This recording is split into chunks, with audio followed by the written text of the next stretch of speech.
Para calon presiden akan adu gagasan soal pertahanan, keamanan, hubungan internasional, dan geopolitik dalam debat ketiga. Sebelum debat, para kandidat saling lempar kritik. Bagaimana kesiapan capres dan apa saja pendalaman yang diharapkan dalam debat nanti? Lengkapnya dalam ulasan Istana bersama jurnalis Kompas TV Friska Clarissa.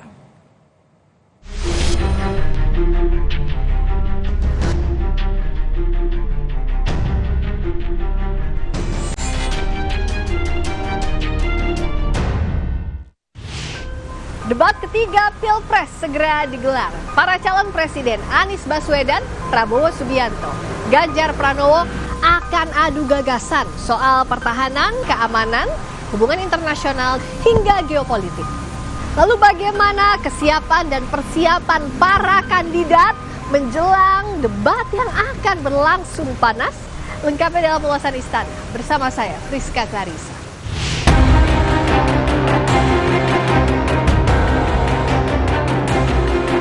Para calon presiden segera adu gagasan soal pertahanan, keamanan, hubungan internasional, dan geopolitik. Calon presiden nomor urut 1 Anies Baswedan mengaku siap menghadapi debat capres pada 7 Januari mendatang dengan baca buku dan berdiskusi. Debat ya mulai baca-baca, mulai ngobrol-ngobrol, merefresh memori kita tentang tema-tema yang nanti akan diangkat. Di sisi tim kampanye nasional Prabowo Gibran percaya diri, tema debat ketiga Pilpres nanti akan menguntungkan capres nomor urut 2 Prabowo Subianto yang berkarir lama di militer, sekaligus kini menjabat Menteri Pertahanan. Januari tentu Pak Prabowo sangat siap ya, karena bidangnya soal pertahanan dan geopolitik. Hal yang sangat Pak Prabowo pahami dan geluti sehari-hari selama puluhan tahun beliau berkarir di militer dan sekarang sebagai Menhan. Sementara capres nomor urut 3 Ganjar Pranowo mengaku mendapat masukan dari pendukungnya di Komisi 1 DPR jelang debat ketiga capres yang bahas soal pertahanan. Ganjar juga menyinggung pembelian pesawat bekas untuk pertahanan. Sangat optimis kan, kalau soal menguasai debat keputusannya sesuai nggak gitu aja. Ya, dan kita tidak bisa lagi berbicara pertahanan kita tapi belinya pesawat bekas, nggak ada. Jelang debat, capres-cawapres saling melontarkan kritik, salah satunya soal alat utama sistem senjata atau alutsista. Di sela kegiatan kampanye di Demak, Jawa Tengah, capres nomor urut 3 Ganjar Pranowo menilai kebutuhan alutsista di Indonesia harus disiapkan serius, dibarengi dengan kesiapan prajurit TNI dari 3 matra darat, laut, dan udara. Ganjar juga menilai Indonesia punya kemampuan memproduksi alutsista sendiri. Kita bicara dari sisi alutsista dan kebutuhan dasar yang mesti terpenuhi, maka matra darat, laut, udara sekarang mesti kita siapkan sungguh-sungguh. Dan yang kita tanya adalah penggunanya. Jangan sampai penggunanya tidak siap. Maka kalau kita mau bicara transisi alutsista, maka transisinya jangan kejauhan karena peralatan alutsista makin hari makin modern. Yang kedua tentu kita berbicara soal industri pertahanan dalam negeri yang sebenarnya kita punya kemampuan. Kalaulah kebutuhan itu tinggi kan lebih baik produksinya juga ada di dalam negeri. Sementara dari pasangan calon nomor urut 1, Cawapres Muhaimin Iskandar menyindir soal utang Indonesia akibat pembelian alutsista. Muhaimin mempertanyakan negara tidak sedang perang tetapi membeli alat perang banyak. Muhaimin menilai utang lebih baik digunakan untuk pengadaan alat pertanian daripada alat perang.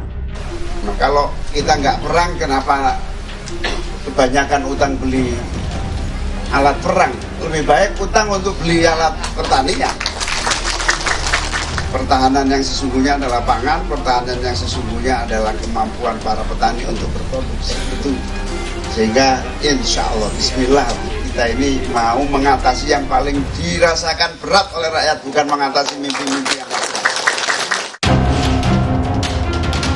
Kritik yang dilontarkan Ganjar dan Muhaimin soal alutsista secara tidak langsung menyasar kepada capres nomor urut 2 Prabowo Subianto yang juga menjabat sebagai Menteri Pertahanan.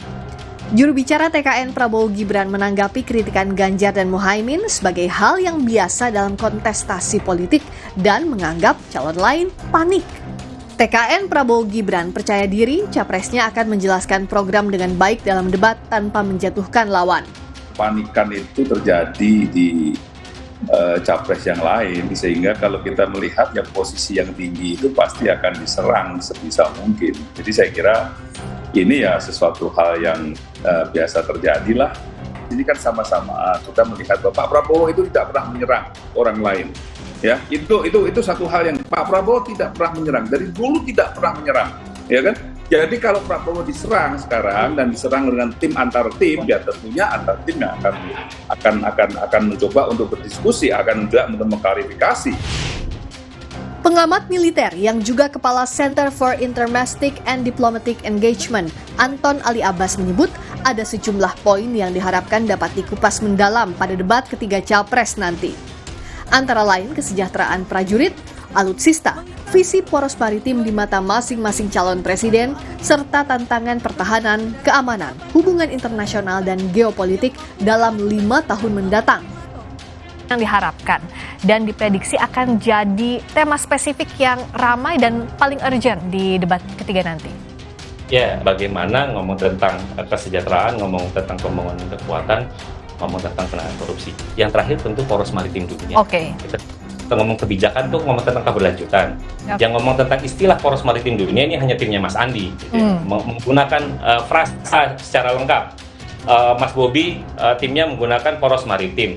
Kalau timnya Pak Jamal cuma ngomong tentang maritim, menggunakan kata maritim, nggak ada kata poros maritim. Nah ini sebenarnya kita mau ke depan itu kayak apa? Evaluasi dari praktik yang dilakukan oleh Jokowi dalam 10 tahun ini seperti apa? Sehingga kalau kita ngomong tentang keberlanjutan, apa yang mau dilanjutkan?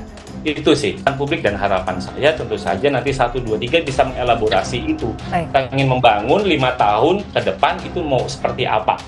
Gitu. Tantangan apa, pembangunannya kayak apa? Gitu. Hadirnya debat calon presiden selalu ditunggu. Tapi yang jelas, debat harus berlangsung dengan kaya gagasan, tak sekadar pertarungan untuk menjatuhkan lawan. Rizka Clarissa, Sultoni, Kompas TV, Jakarta.